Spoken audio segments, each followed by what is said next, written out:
There's something moving inside me, and no one believes it." That was the first sentence Emily whispered to an ER nurse, moments before they discovered a broken surgical clamp buried inside her body for 10 years. 10 years. She had been told it was anxiety, that it was hormonal, that it was all in her head. But it wasn't. It was metal. It was real. And it could have killed her. Stay with us, because what happened next is not just a story of survival. It's a story of betrayal, silence, and the fight to reclaim your voice when the world calls you crazy. If you've ever doubted yourself because no one else would listen, subscribe now, because this is the story you need to hear.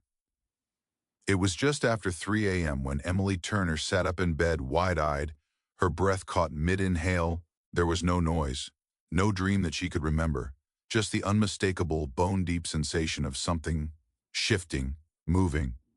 Deep inside her lower abdomen, she pressed a hand to her stomach as if to hold herself steady, or to stop whatever it was she just felt. It wasn't pain, not yet, it was motion. Subtle, alien, the kind of sensation that startled you not because it hurt, but because it didn't belong. She swung her legs over the bed and padded softly down the hallway, careful not to wake Ethan. The wooden floor creaked beneath her weight, but everything else remained silent. The kind of silence that's almost unnatural in a house that once pulsed with a toddler's laughter. In the hallway mirror, she studied her reflection under the dim glow of a nightlight. Her face looked tired, thinner than usual, but not sick. Her eyes, though, her eyes were searching for something, for logic, for proof that what she just experienced wasn't her imagination. But there was no answer in the glass, just her, standing in her robe, pressing against a belly that felt foreign. 10 years had passed since the emergency C-section. A blizzard had paralyzed the whole of Eugene, Oregon that night, and her baby had refused to wait. The surgery had been rushed, chaotic. The hospital had felt like a machine running on half its power. But everything had turned out fine, or so she'd thought. Her son, Caleb, now 10, slept soundly in the next room. His breath was rhythmic, soft. She envied his peace. There were nights, more often now, when she watched him sleep just to remind herself what calm looked like. But tonight, calm had deserted her. Back in bed, she tried to rationalize. Maybe it was gas, a muscle spasm. Maybe she was developing some sort of digestive issue. Middle-aged bodies did strange things. But something about the sensation wasn't internal. It was deeper, more deliberate, like something foreign had stirred. When dawn came, the feeling had faded into an uneasy ache, not sharp, not alarming, just present. A dull throb, low in her belly, like a bruise that hadn't risen to the surface. She ignored it through breakfast, through the school drop-off, through the first hour of her shift at the library. But as she shelved a stack of returned books, the ache returned, this time, accompanied by a subtle pressure, like fullness that didn't match what she'd eaten. She paused, pressing a hand to her side, wondering if anyone noticed. No one did. Or if they did, they politely pretended not to. She didn't say anything to her coworker, Marcy, who greeted her with the usual cheer. Instead, she smiled back, nodded, and made a quiet mental note. Tomorrow, she'd schedule an appointment. That night, lying beside Ethan, she debated whether to mention it. He was already half asleep, one arm across his chest, the other dangling off the bed. She looked at him, not with blame, but with a kind of lonely distance. He'd always been practical, sensible, the kind of man who'd Google a symptom before entertaining worry. She decided against telling him. Not yet. Not until she had something more concrete. The next morning, she made the call. At the clinic, the physician, Dr. Herman, listened with patient eyes and clinical detachment. He poked and pressed, asked about bowel movements, menstrual cycles, stress levels. When Emily mentioned the feeling of movement, he cocked his head slightly, the way doctors do when they're choosing their next words with extra care. Well, he said finally, there's no palpable mass, no tenderness. It could be digestive, hormonal. Perimenopause sometimes brings on strange sensations. Let's run a few basic labs and start with a GI referral, just in case. Emily nodded. It was exactly the kind of answer she expected and feared. Vague, open-ended, a medical shrug. The blood work came back normal, so did the ultrasound. The referral to the gastroenterologist took 2 weeks, and by then the ache had started to feel more like pressure. Some mornings she woke up feeling bloated, distended, as if something inside her had grown overnight. Ethan noticed. "You okay?" he asked over coffee one morning. She hesitated. "Yeah," she lied. "Just feeling a little off." He nodded, offered her the last slice of toast, and moved on to checking the weather on his phone. That was when she first started writing it all down, every twinge, every strange sensation, every doctor's note and passing comment. Not because she didn't trust her memory, but because she feared no one else would. Something was happening inside her, and she was the only one who seemed to believe it. By the third week, Emily's journal had grown to 5 pages, each entry time-stamped, each note trying to capture something slippery and strange. "Mild cramping, no relation to food," she wrote one evening. "Lower abdomen feels firm to touch. Some pressure when bending." Other times, her observations were more urgent. "Sharp twinge while reaching for a cup. Almost dropped it." The GI specialist, Dr. Nash, was younger, more direct. He scanned her chart, nodded politely, and launched into a battery of questions that felt rehearsed. Emily answered dutifully. No blood in her stool, no weight loss worth noting, bowel movements regular, maybe more gas than usual, occasional nausea but never vomiting. After an uncomfortable palpation of her abdomen and a half-hearted reassurance that women sometimes feel things more acutely, he recommended an upper endoscopy and abdominal ultrasound. Both procedures were scheduled 3 weeks apart. In the meantime, Emily's symptoms changed, not dramatically, but perceptibly. The pressure became a daily companion. It didn't come and go anymore, it just lingered.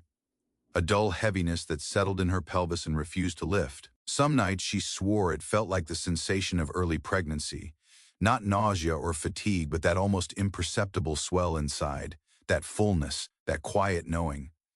But she wasn't pregnant. She knew that, and besides, the blood tests had shown nothing unusual. The ultrasound technician made small talk as he rubbed gel across her abdomen. He didn't look concerned, or didn't slow his movements or make any marks on the monitor that suggested alarm. "Everything looks pretty routine," he said at the end, offering a towel and a smile. "Doctor will follow up with results." Routine. She hated that word. It was like being handed a consolation prize. You're not sick, you're just something else, something not worth worrying about. Back at the library, Emily tried to distract herself with the mundane, reshelving returns, preparing displays for the fall reading program, helping a retiree download audiobooks on his iPad. But her mind kept drifting, always downward, inward, to that heavy, growing presence in her lower belly. She adjusted her wardrobe, began favoring looser tops and high-waisted skirts, not because of weight gain, but because something beneath her skin had begun to betray her. The firmness of her abdomen in the morning, the slight curve that seemed more pronounced at night. It wasn't visible to anyone else, not yet. But to her, it was undeniable. Marcy noticed eventually, not her belly, but her mood. "You okay, Em?" she asked one Thursday, as they restocked fiction. "You've seemed a little distant lately." Emily smiled the way people do when they don't want to explain. "Just tired," she said. That night, while folding laundry, Ethan made a comment. "You've been holding your stomach a lot lately. Are you feeling bloated or something?" Emily paused, a sock in one hand. "I've been feeling strange," she admitted. "Like there's something there. Not pain exactly, just movement. Pressure. It's hard to describe." Ethan raised an eyebrow, half joking. "You're not pregnant, are you?" "No," she replied quickly. Too quickly. He laughed, but gently. "Well, maybe it's stress. Or hormones. You said your mom had some weird perimenopause stuff, right?" Emily nodded, but something inside her recoiled. It wasn't that she hadn't considered that possibility, but the tone, the casual, dismissive ease with which he offered it, made her feel small, like she'd been caught making too much of a nuisance over nothing. The following day, Dr. Nash called with the ultrasound and endoscopy results. "All clear," he said. "Nothing abnormal in the stomach or intestines. Ultrasound shows a little gas buildup, maybe some fluid retention, but nothing outside the norm." He paused. "I'd suggest keeping a food diary, maybe eliminate dairy or gluten. Sometimes sensitivities can present in unusual ways." Emily thanked him, hung up, and stared at the kitchen wall for several minutes. The fridge hummed. A fly buzzed near the window. The world continued as if nothing inside her had just been dismissed. Later that night, she stood in front of the mirror again, turned sideways, and examined her silhouette. The fullness was real. She knew it was. But the tests didn't see it. The doctors didn't feel it. So what did that make her? She reached for her journal again and wrote slowly, "I feel like I'm losing the argument with my own body, or maybe with everyone else's perception of it." In the weeks that followed, Emily stopped mentioning the pressure. Not to Ethan, not to anyone, not even to the doctors. She still wrote about it, of course, pages and pages of observations, symptoms, questions, but aloud she said nothing. Instead, she moved quietly through her days, carrying the weight, literal and metaphorical, of something no one else could feel. And maybe, she thought, if she could just pretend long enough, it would go away. Maybe it wasn't something inside her. Maybe it was her. 3 days after her latest appointment, Emily sat in her car outside the grocery store for nearly 20 minutes, staring at the steering wheel. She had gone in for milk and paper towels, nothing extraordinary, but halfway down the bread aisle she'd felt it again, a ripple of movement just beneath her skin. It startled her so abruptly she abandoned the cart and rushed outside. It wasn't the first time. She now kept a change of clothes in her car because her abdomen sometimes swelled so dramatically by evening that nothing fit. It wasn't fat. It didn't feel like fat. It felt alive, not in a fantastical way, not like something growing, but like something left behind, something that hadn't been meant to remain. She looked down and pressed her hand against her belly, the pressure familiar, almost constant now, but no one else could see it. And more importantly, no one else seemed to believe it. The suggestion came from Ethan. "You know, maybe you should talk to someone," he said one night as they cleared the dinner table. "Like a professional, just to talk things out." Emily didn't respond right away. She rinsed a plate, set it in the rack, then finally met his eyes. They weren't unkind, just tired, worried perhaps, but also slightly withdrawn, like he was offering help from a safe distance. "I'm not imagining this," she said. "I didn't say you were," he replied softly. But he had, not in words maybe, but in tone, in hesitations, in the way he held his breath when she mentioned the pressure again. Still, she agreed to the appointment, not because she believed the problem was in her head, but because she was out of other ideas. The psychiatrist's office was painted in neutral blues and grays, calming, unthreatening. The woman, Dr. Wynne, was gentle, observant. She asked about stress, family history, trauma. Emily answered honestly, no, no, and no. She talked about the C-section 10 years ago, about how she had started feeling the first signs just months ago, how each test had come back normal. Dr. Wynne took notes, nodded, and suggested a diagnosis: somatic symptom disorder, a condition where physical symptoms persist despite no detectable medical cause, often tied to emotional distress. She also mentioned perimenopausal anxiety, possible hormone fluctuations, and gently recommended a low-dose SSRI to help even things out. Emily didn't argue. She took the prescription, filled it the next day, and began the regimen with quiet resignation. Within a week, she felt altered. Not better, not worse, just dulled. The sharp edge of panic she sometimes felt when the pressure intensified was gone, but so was the color from her thoughts. Her reactions were slower, her dreams less vivid, the world dimmed around the edges. It was supposed to help, and maybe in some small ways it did. But it also made her feel further away from herself, like watching life from behind a pane of fogged glass. The journal entries grew less detailed. Her handwriting became uneven. Some days she forgot to write at all. She went to work, she came home, she cooked, she folded laundry. On the outside, she appeared normal. But internally, something was still stirring, not louder, just more insistent, a quiet, steady throb that refused to vanish, no matter how chemically subdued her mind had become. She didn't tell Dr. Wynne that she could still feel it, or that it seemed to be changing, because even she had begun to wonder if the problem was her. By the end of the second month on medication, Emily had stopped talking about the sensation altogether, not to Ethan, not to Marcy, not even to Dr. Wynne. She found it easier that way, to nod and smile when people asked how she was doing, to reply with vague phrases like a little better or more balanced, when in truth, she was neither. Inside, she still felt it, that same pulsing pressure low in her abdomen, more insistent now, like a knot tightening just beneath the skin. But outside, she had learned how to look fine, how to be unobtrusive, invisible even. She still worked at the library, though her hours had shortened. She told her supervisor it was to spend more time with Caleb. The truth was, She couldn't always manage a full day. The fatigue was overwhelming, the heaviness, sometimes unbearable. At home, she grew quieter. Meals were simpler, conversations shorter. Ethan noticed, of course, but he had his own weariness, and after weeks of polite concern, he began to accept this muted version of his wife as the new normal. One afternoon, after picking up Caleb from school, Emily parked outside a pharmacy and stared at her reflection in the rearview mirror. Her face looked pale, slack. Her eyes held a dull sheen. She wondered what Caleb saw when he looked at her now. Did he still see his mother, or just a shadow of one? She remembered the early days, when he was an infant and cried through the nights, and she would pace the living room for hours, rocking him, whispering nonsense until he drifted off. Back then, exhaustion had felt purposeful. Now, it just felt empty. She hadn't told anyone about the journal, not even Ethan. It had become more than a log. It was a lifeline, the only place she could speak plainly. No judgment, no skepticism, just her alone with her truth. One night, after Caleb had gone to bed, Ethan brought up the subject again. "You've been distant," he said gently. She didn't answer. "I just want to help," he added, "but I don't know how anymore." Emily looked down at her hands. The skin at her knuckles had grown dry from overwashing. She rubbed them together slowly. "I don't need help," she said quietly.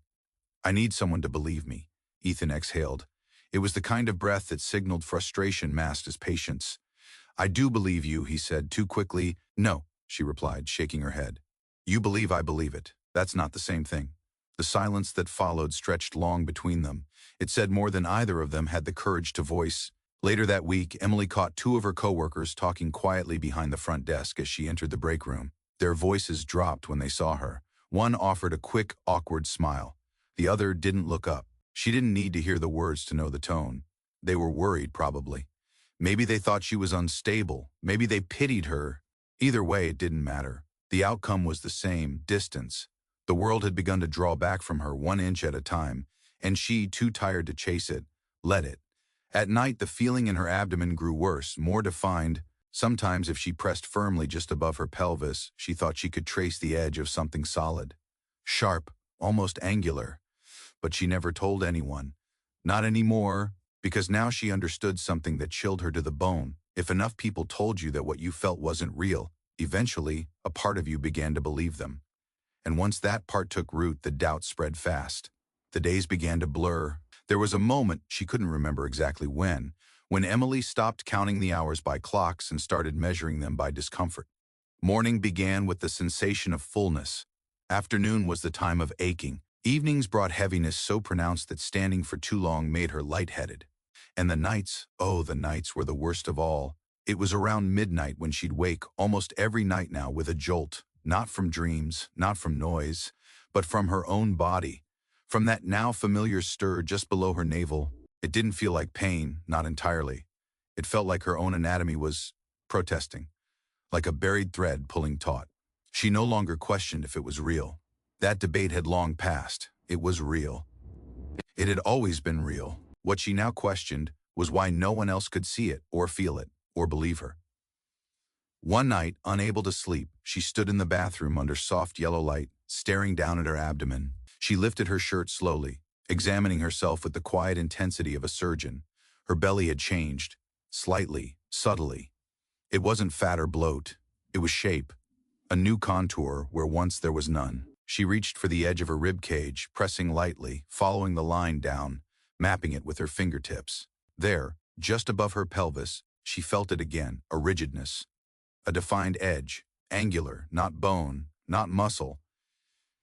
She inhaled sharply, then pressed again, and for the first time it moved. Not a muscle twitch, not an intestinal gurgle. It shifted. She gasped, stepped back, almost losing her balance. Her knees buckled as she gripped the sink for support. Her breathing came fast and shallow, not from fear but from the vindication that terrified her more than denial ever could. She wasn't imagining it. She never had been. She slid to the bathroom floor, knees tucked to her chest, and sobbed silently. Half in relief, half in dread. She couldn't say how long she stayed there. But eventually, when her breathing slowed and her mind quieted, she crawled back into bed, her body exhausted but her thoughts racing. The next morning, she said nothing. Ethan was already in the kitchen, sipping coffee and scrolling through his phone. Caleb chattered about a class field trip, his voice bright, full of 10-year-old certainty. Emily moved through the morning like a ghost, responding when necessary, smiling when expected, and holding herself together through sheer force of habit. Later that day, at work, she sat behind the circulation desk as Marcy chatted with a patron about an overdue mystery novel. The room smelled faintly of dust and old paper. The world felt far away. When she got home that evening, she found her old C-section records. She had stored them in a plastic bin beneath the guest room bed. She hadn't looked at them in years, but now her hands trembled as she opened the faded manila folder, scanning the printouts, the doctor's notes, the scribbled signatures. Everything looked ordinary, too ordinary. No mention of complications, no note of follow-up concerns. Just one detail stood out, barely noticeable. A short line that read, "Procedure completed with adjusted tools due to clamp malfunction." She stared at the sentence, read it again and again. Clamp malfunction? She highlighted it, then took a photo with her phone. Later, she searched online for similar cases. Forgotten surgical items, retained foreign bodies. The numbers startled her, hundreds of cases each year. Sometimes tools broke, sometimes they were left behind. Most were caught early, others weren't. Emily closed her laptop slowly, then reached for her journal. She didn't write this time, she drew. A rough sketch of her abdomen, a square, a line, a jagged edge. And next to it, just 2 words, "Still here." The rain started just after sunset. A slow, steady drizzle that softened the edges of everything. Emily stood by the window, her fingers resting on the cool glass, watching droplets snake their way down in winding patterns. The living room behind her was dim, lit only by the lamp in the corner and the faint glow of the television Ethan had left on but stopped watching. She hadn't spoken much all day, not because she didn't want to, but because words had started to feel irrelevant. She couldn't explain this thing inside her any better than she already had, and each time she tried, it only seemed to widen the gap between what she felt and what others believed. Ethan had grown quieter too. He still asked questions, still showed concern in the way one might check a thermostat when the room felt off. But he no longer leaned in with urgency, no longer looked her in the eye with that anchoring presence that used to ground her. Now it was more like he was waiting for her to return to normal, for this phase to end. That evening, after dinner, as Caleb played with his Lego set in the corner, Ethan approached her cautiously. "I talked to Dr. Wynn," he said, almost apologetically, "just to check in. She said it might be time to adjust the dosage." Emily turned to him slowly. Her expression was unreadable. "You called my psychiatrist?" she asked, voice even but low. He hesitated. "You seemed more withdrawn, and I don't know what else to do." She didn't answer. Instead, she stepped past him, walked to the hallway, and took her coat off the hook. "Where are you going?" he asked. "For a walk," she said. "It's raining. I know." She stepped outside without another word, pulling the hood over her head as the rain began to soak through the sleeves of her jacket. She walked with no destination. Past the hedges, past the quiet cul-de-sac, onto the main road. The streets were nearly empty, the kind of silence that made her feel like the last person awake in the world. Water pooled at the edges of sidewalks. Her shoes squelched with every step. The cold helped. It anchored her in a way the conversation hadn't. Each raindrop was a reminder that her body still responded, that she could still feel something sharp and real. Somewhere along the way, she sat on a park bench beneath a swaying pine tree. She didn't care that the rain had plastered her hair to her face, or that her clothes clung wetly to her skin. She sat motionless, staring into the dark blur of the streetlights. And then, without warning, she broke. Not in a dramatic wail or a cinematic collapse, but in the quiet way people break when no one is watching. Her shoulders shook, her breath caught, and her chest ached with the weight of weeks, months, of carrying something invisible to everyone but herself. She whispered to no one.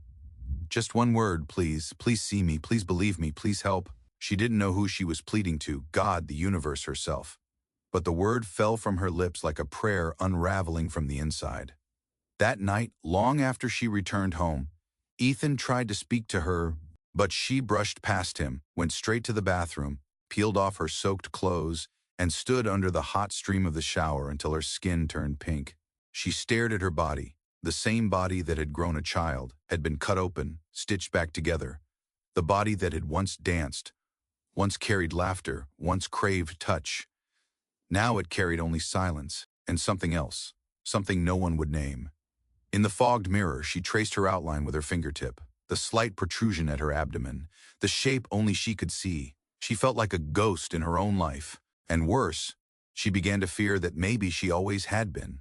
It was the memory of snow that brought it back. Emily hadn't thought about that night in years, not in detail. But one afternoon, as she walked past a neighbor's yard and noticed frost gathering along the garden edges, it returned with startling clarity. 10 years ago, a blizzard, a birth. She had gone into labor 3 weeks early. The weather had been brutal, the roads icy. Ethan had driven her to the hospital with both hands white-knuckled on the wheel, barely speaking. The wind howled like an animal. Visibility was less than 20 feet. The hospital had been understaffed. Power had flickered twice while they were in triage. A nurse, flushed and anxious, had told her she was already dilated to 6 centimeters, but that the baby was breech. Within minutes, they were wheeling her towards surgery. She remembered the blinding lights of the operating room, the cold air against her skin, the smell of antiseptic, a flurry of masked faces. Someone had said, "Clamps not locking." Another replied, "Get a backup, quick." Then pressure, so much pressure, and a rush of movement as they delivered Caleb. After that, it was mostly a blur. Her heart rate had dropped briefly, the baby had needed oxygen, but they had both recovered, and no one had ever mentioned anything else. Until now. Now she wondered what had been left unsaid. She went looking. Back home, she dug through the bottom drawers of her bedroom dresser, pulling out old folders, bills, medical summaries. Caleb's birth certificate was still tucked neatly in a plastic sleeve. Underneath it, she found what she hadn't realized she was searching for, a hospital discharge packet from the maternity ward, dated January 2013. The paperwork was standard, postoperative care instructions, feeding tips, appointment reminders. But among the pages was a brief surgical summary. It read clinically, detached. Cesarean section performed under spinal anesthesia, infant delivered healthy. Procedure concluded without incident. Adjusted instrumentation used due to clamp malfunction during uterine closure. There it was again. Clamp malfunction. Her breath caught. She reread the sentence 3 times, each pass slower than the last. She went to her laptop, opened a browser, and typed in the phrase, "clamp malfunction during cesarean." Dozens of results appeared. Articles, lawsuits, medical journals. She clicked on one, then another. The words jumped out in stark font: retained surgical instruments, gossipaboma, metallic fragments, delayed complications. A 2017 study estimated that 1 in 5,500 surgeries in the U.S. resulted in a retained foreign object. Some were discovered within days, others not for years. The consequences ranged from mild inflammation to perforated organs and sepsis. Emily's pulse quickened. Her hands trembled as she scrolled further. Photographs, diagrams, a case study of a woman in Ohio who'd lived with part of a broken surgical clamp in her abdomen for nearly 11 years. She reached for her phone, opened her photo album, and pulled up the image she'd taken weeks ago of her sketch. Her abdomen, the shape, the lines. The drawing seemed almost childlike now, but to her, it was more accurate than any scan she'd received so far. She snapped a new picture of the surgical summary, saved it to a new folder labeled Evidence. That evening, she did something she hadn't done in months. She spoke to Ethan. As he sat on the couch, scrolling through the news, she handed him the printout. "What's this?" he asked. "My surgical record," she replied. He read it, his brow furrowed. "What does it mean?" "It means," she said, her voice steady, "they had a clamp malfunction during my C-section." He glanced up. "Okay, and?" "And that's the only unusual thing in the report. Everything else is normal. No note of complications, no follow-up imaging, just that." Ethan blinked. "But that was 10 years ago. I know you think they left something inside you." "I don't think," she said. "I know." He didn't answer right away. His expression flickered between confusion and concern. He looked at the paper again, then at her. "Emily, that's a serious accusation." She didn't flinch. "I've been telling you for months something's wrong. No one believed me. Not the doctors, not even you." He opened his mouth to respond, then closed it again. "I'm not asking for an apology," she continued. "I'm asking you to look at this and ask yourself, if it were happening to you, would you still think I'm overreacting?" He looked down at the page. The room was silent except for the hum of the refrigerator. Eventually he nodded. "Okay," he said softly. "What do we do?" It was the first time he'd said "we" in weeks. Emily exhaled, not relief, not quite hope, but something else, something close to solidarity. Tomorrow she would call a new doctor. Tomorrow she would ask for the scan they should have done 10 years ago. But tonight she simply sat beside her husband in the quiet, her body aching, her mind racing, and her resolve hardening. She wasn't crazy, and now, maybe, she wouldn't have to prove it alone. The pain began subtly, as it always did, an ache, low and steady, like a muscle pulled too tight. But by late morning it had transformed into something different, something sharper, deeper. Emily stood in the kitchen, one hand gripping the edge of the counter, the other pressed hard against her side. The pressure in her abdomen had become unbearable, as though something inside her had shifted out of place. Her breaths were short and shallow, her skin slick with sweat. She tried to move, to walk it off the way she'd done in the past, but her knees buckled beneath her as a sharp stab of pain shot through her gut, forcing her to crouch slowly to the floor. Caleb was at school. Ethan was at work. The house was silent except for the faint hum of the refrigerator and the ticking of the clock on the wall. Each second stretched longer than the last. She crawled to the hallway, one trembling hand dragging her phone behind her. For the first time, she let herself say the word she'd resisted for months: emergency. The paramedics arrived within 15 minutes. By then, she was curled on her side in the foyer, struggling to keep her eyes open. One of them, a woman with soft eyes and a firm voice, knelt beside her and asked where it hurt. "Everywhere," Emily whispered, "but mostly here." She pointed to her lower abdomen, just left of center. They checked her vitals, which were elevated. Her temperature was high, her blood pressure erratic, her pulse rapid. She could hear them murmuring, possible internal bleeding, localized rigidity, signs of peritonitis. The ambulance ride blurred around her, the lights overhead, the scent of antiseptic, the sound of voices speaking in abbreviations she couldn't decipher. She drifted in and out of focus, gripping the stretcher rail with what little strength she had left.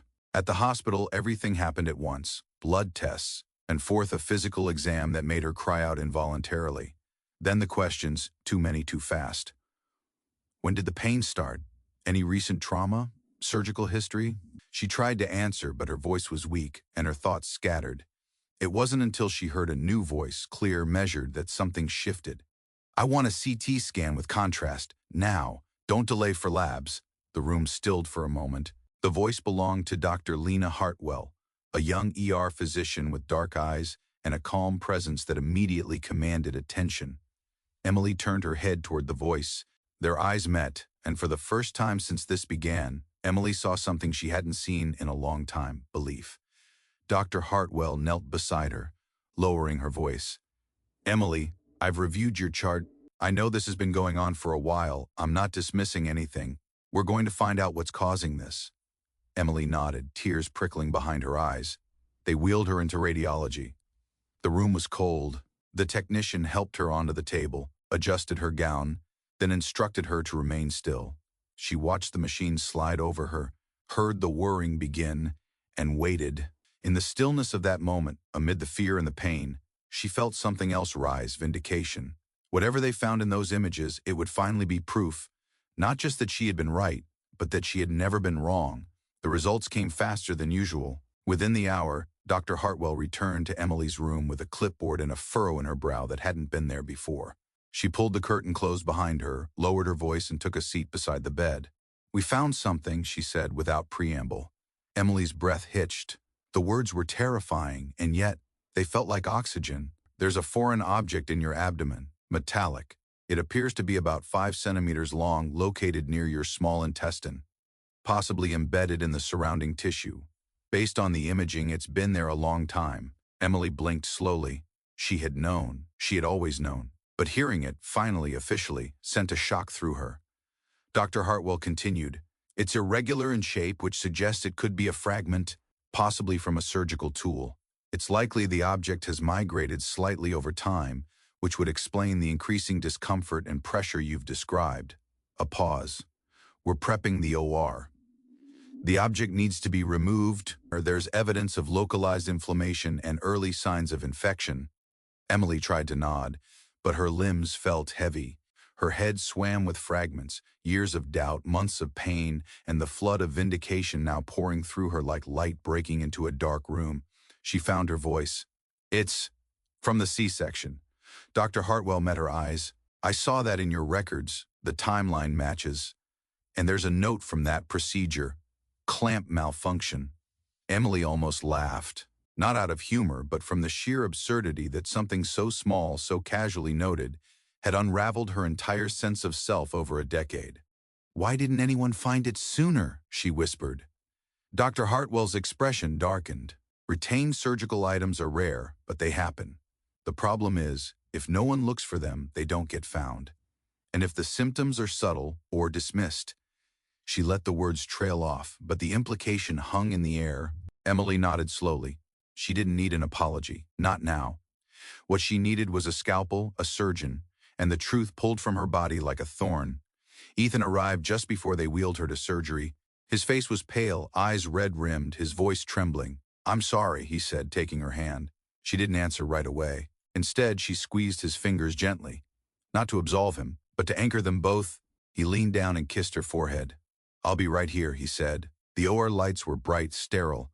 The anesthesiologist explained the procedure as her IV was adjusted. Nurses moved with quiet efficiency. The heart monitor beeped steadily, a rhythmic reminder that she was still, undeniably, alive. As the anesthesia began to pull her under, Emily stared at the ceiling tiles and counted backward from 10. By the time she reached 7, she was gone. The surgery lasted just over 3 hours. When Emily awoke, the world came back to her in fragments. The sterile scent of the recovery room, the rhythmic beeping of monitors, the tight, pulling sensation across her abdomen. She blinked slowly, her eyes adjusting to the soft light. Someone spoke her name. "Emily, you're in recovery. Surgery went well. Take your time." The voice belonged to Dr. Hartwell. It took effort to move her lips. Did you find it?" Dr. Hartwell nodded, stepping closer. "We did." A metallic object, about 5 centimeters, jagged on one side. It had embedded itself in the intestinal wall and was beginning to cause a localized infection. "We removed it entirely." Emily let out a slow breath, a blend of exhaustion and relief. Her body felt foreign, heavier, tender, but it was the absence she noticed first. That deep, dull pressure. It was gone.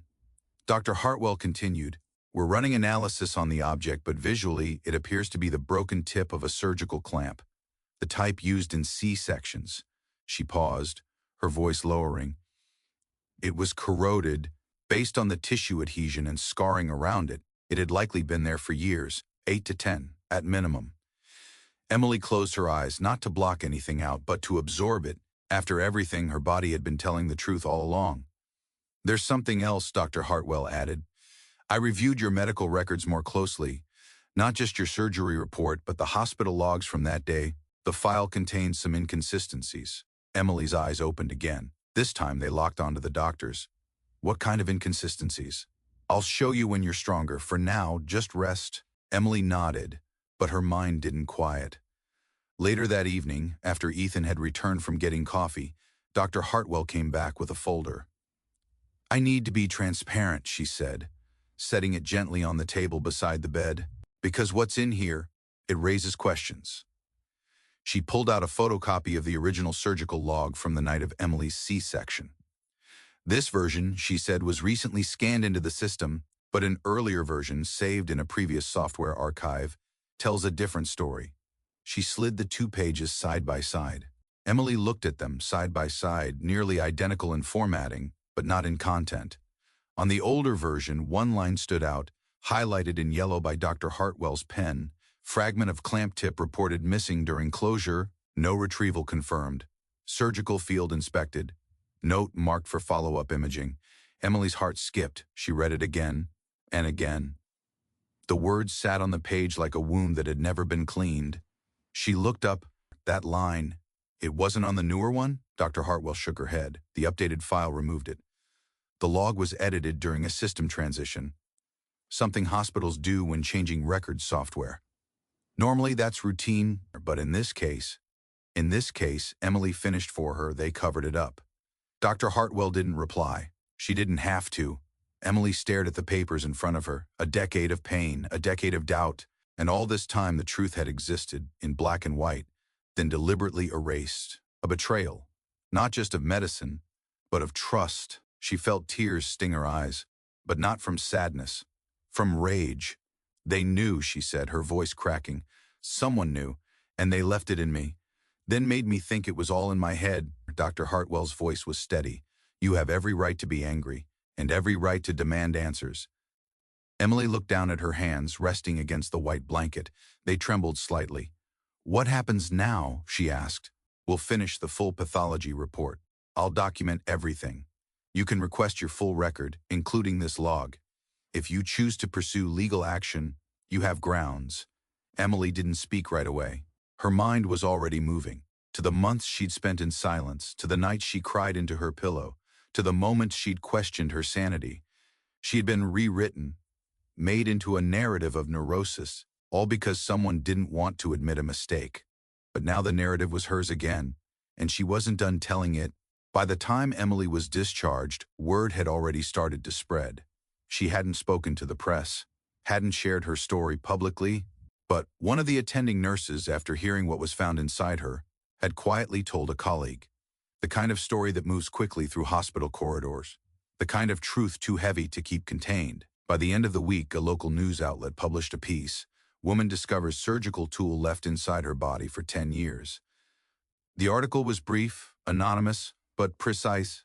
It mentioned the hospital, the year of surgery, the complications, the revised medical record.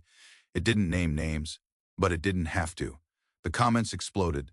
Some expressed outrage, others disbelief. A few called it negligence, or some, tragically, called it exaggeration. Emily read them all. Then, in the quiet of her living room, laptop resting on her lap, she opened a blank document. She didn't start with the facts. She started with a feeling. For 10 years, I was told I was imagining things, that my pain was psychological, that my body was fine. I've learned how quickly doubt can replace certainty, how silence can replace truth. She wrote for hours, not a memoir, not a complaint, but a testimony, a reclaiming. Ethan found her there, still typing in the dark, the only light from the screen casting long shadows across the room. You should sleep, he said softly. She looked up, her eyes tired but clear. I haven't felt this awake in years. That night, she posted what she wrote to a private support group for women with unexplained chronic pain.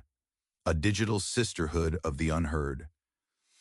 The post was shared over 200 times within the first day. 3 days later, a journalist from a national health magazine reached out.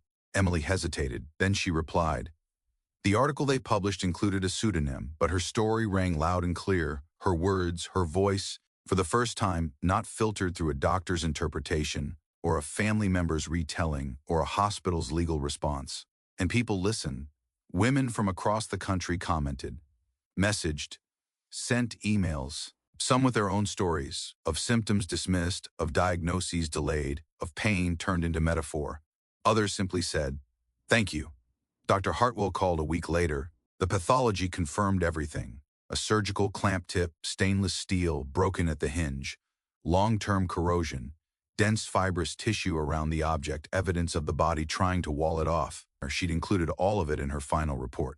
There will be a review, she said. Hospital administration has opened an internal investigation. Emily nodded. It was the least they could do. She had already contacted an attorney, not for revenge, but for recognition. For the official stamp that what happened to her wasn't imagined, that her body hadn't lied. The hardest part wasn't forgiving the mistake. It was forgiving the dismissal, the way her pain had been translated into personality, her symptoms into instability, her knowing into nonsense. One morning she walked Caleb to school. The sky was overcast but dry. He talked about a science project and how his partner didn't want to build the volcano out of baking soda. She smiled, nodded, added suggestions. At the gate, he turned and looked at her the way children sometimes do. Without filters, without assumptions. I'm glad you're better, he said. She knelt down, brushed a curl from his forehead. I'm glad I didn't stop asking why, she replied. He nodded, then ran inside. Back home, she sat at her desk, opened her laptop, and began outlining her next post. Not a retelling, a guide. For women who felt invisible, for patients who knew their bodies better than anyone else, for those still waiting to be heard. The twist in her story wasn't just the piece of metal inside her. It was that she almost let them convince her it wasn't there. Almost. But not quite. Recovery was not quick. The wound from surgery healed faster than the deeper fractures inside her, the ones no doctor could stitch. There were days she moved slowly, wincing with each step. Other days she felt light, almost euphoric, as if the very act of having been believed was its own kind of medicine. But healing, she learned, wasn't linear. Some mornings she woke with phantom pressure where the object had been, her hand drifting instinctively to her abdomen. Her body, trained by years of vigilance, didn't unlearn fear overnight. But there was space now, space between pain and panic, space between sensation and assumption. She filled it gradually, with morning walks, with books she hadn't touched in years, with quiet cups of tea by the window, the rain soft on glass, her breath steady. She started attending physical therapy. The exercises were simple at first, focused on regaining core strength, balance, and mobility. Her therapist, a woman named Tasha, was patient, calm, and most importantly, never once asked if Emily was exaggerating. That in itself was healing. At home, Ethan grew more attentive, not in grand gestures but in small ways. He learned to ask instead of assume. He listened more than he spoke. One afternoon, she caught him reading a research article on medical bias, highlighting passages with quiet intensity. Caleb began sleeping better. No more midnight wake-ups, no more stomach aches. Children, she thought, absorb more than we give them credit for. They know when something's wrong, even if we never say it aloud. Emily's journal changed too. Gone were the entries cataloging pain. Now, she wrote observations, how her body responded to movement, to weather, to sleep. She recorded progress like a scientist, with precision and curiosity. It was no longer a ledger of suffering. It had become a map of recovery, and with each day, she felt a little more like herself. Only, not the same self. She would never return to the woman she was before all of this, and that, she realized, was not a loss. It was evolution.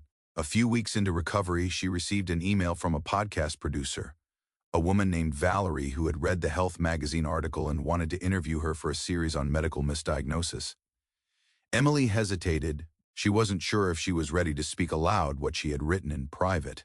But then she remembered the flood of messages, women across the country who had written to say, "I thought I was alone," and she realized that maybe her story wasn't hers alone anymore. She agreed. The interview was recorded in her living room, soft lighting, 2 microphones set up between them. Valerie asked thoughtful questions, never invasive, never sensational, just curious, respectful. "What would you say," she asked near the end, "to someone who's just beginning to feel what you felt?" Emily paused. Then, softly, "Believe your body. Even when others don't. Especially when they don't." The episode aired the following week. It garnered tens of thousands of downloads within days. Messages poured in. Some were personal stories. Others were silent thanks, emoji hearts, a simple "me too." Emily read every one, not because she needed validation, but because it reminded her why she endured. One evening, as she folded laundry in the quiet hum of the dryer, Ethan approached her with an envelope. "What's this?" she asked. "It came in the mail today, from the hospital." She opened it slowly. Inside was a formal letter. The language was clinical, careful, an acknowledgement of oversights in record documentation and incomplete follow-through on post-operative protocol. It wasn't an apology, but it was, finally, a recognition. And for now, that was enough. Later that night, she sat on the porch while Caleb practiced basketball in the driveway. The sun dipped low, casting gold across the street. A breeze moved gently through the trees. She closed her eyes, and for the first time in a long time, her body was silent. Not numb, not dulled, not panicked, just still. And in that stillness, she found something unexpected: peace. The podcast episode was only the beginning. 2 weeks after it aired, a university invited Emily to speak at a panel on patient advocacy. A medical student club reached out asking if she'd consider sharing her experience during their ethics seminar. An online publication requested a guest essay. She didn't say yes to everything, but she didn't say no either, because somewhere between fear and healing, Emily had discovered a new voice, one not built on anger, but on clarity, on purpose. She spoke not to accuse, but to illuminate, to show what happens when institutions trust their systems more than the people inside them, To remind doctors that a patient's pain is not a puzzle to solve, but a story to hear. To remind women, especially older women, that their discomfort is not an inconvenience. She didn't want fame, she wanted accountability. And, more than that, she wanted change. A nonprofit reached out with an idea. Would she consider helping develop a toolkit for hospitals, something small, practical, to help improve how clinicians respond to persistent, unexplained symptoms? She agreed. She spent hours consulting with a team of nurses and medical educators, revisiting her own timeline, pinpointing the places where her truth had been ignored, reframed, or lost. The toolkit became real. A PDF downloaded over 15,000 times, simple, useful questions. Sample scripts, reminders that started with phrases like, "I believe you and let's keep looking." Emily didn't just feel heard now. She felt useful. Ethan began joining her at events, quietly at first, sitting in the back, nodding as she spoke. Sometimes, during Q&A sessions, he'd raise his hand and say, "I'm the husband, the one who doubted her." And I learned that love without listening isn't enough. Those moments meant the most to her. Not because they erased the past, but because they showed growth. And healing, she'd come to learn, wasn't just for her, it was for them too. Caleb, now more curious than ever, began asking questions. About medicine, about ethics, about bodies and truth. One day, he came home from school with a science assignment, create a presentation about how the human body adapts to trauma. "I want to talk about you," he said. Emily smiled. "You can, but only if you include how it also recovers." That weekend, they built a timeline together, moments of injury, of silence, of discovery. Then, in bold letters, Caleb wrote across the top, "Listen to yourself. Sometimes you're the only one who will." Emily didn't change the world, but she changed the conversation. And sometimes that's how the world begins to change. There are moments that stay with you long after the world has moved on. Emily stood in her garden, the late afternoon sun casting long shadows over the soil. She'd planted tulips that spring, her mother's favorite, and now their green shoots pushed steadily through the earth, small signals of something returning. Not loudly, not all at once, but faithfully. She knelt to brush soil from a leaf and for the first time in months felt no tightness in her abdomen, no ache, no warning, just breath, just presence. Behind her, the house stood quiet. Inside, a boy was reading, a husband was making tea. And Emily was neither the patient, nor the survivor, nor the story. She was simply a woman, kneeling in her garden, fully in her body, fully in her moment. Later that evening, she opened her journal for the first time in days, not because she needed to record pain, but because she wanted to remember stillness and the quiet beauty of being believed. She wrote, "Sometimes the damage is not in the body, but in how the world responds to it. And healing begins when someone finally says, 'I see you, I hear you, I believe you.'" She didn't know who would read those words, maybe no one. But that was never the point. She had written them for herself, for the version of her who once sat alone in a doctor's office afraid to speak too much, for the version who walked in the rain and sobbed into a night sky that offered no answers, and for anyone who'd ever been told their truth was too soft, too strange, too inconvenient to be real. She closed the journal and stared out the window. Somewhere, another woman was probably sitting in a bathroom, hand on her belly, wondering if what she felt was real. To her, Emily whispered, not aloud, but with every part of her being, "Yes, it is." And that was enough. Sometimes what hurts most isn't the pain itself.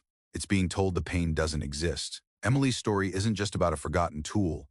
It's about how easy it is for truth to be erased when it's inconvenient, especially when that truth belongs to a woman. But she chose to speak, to fight. And in doing so, she reminded us that your body is not a mystery to solve. It's a message to trust. If this story moved you or made you think of someone who needs to be heard, don't let it stop here. Like, subscribe, share, because the more we listen, the more we learn to believe each other and ourselves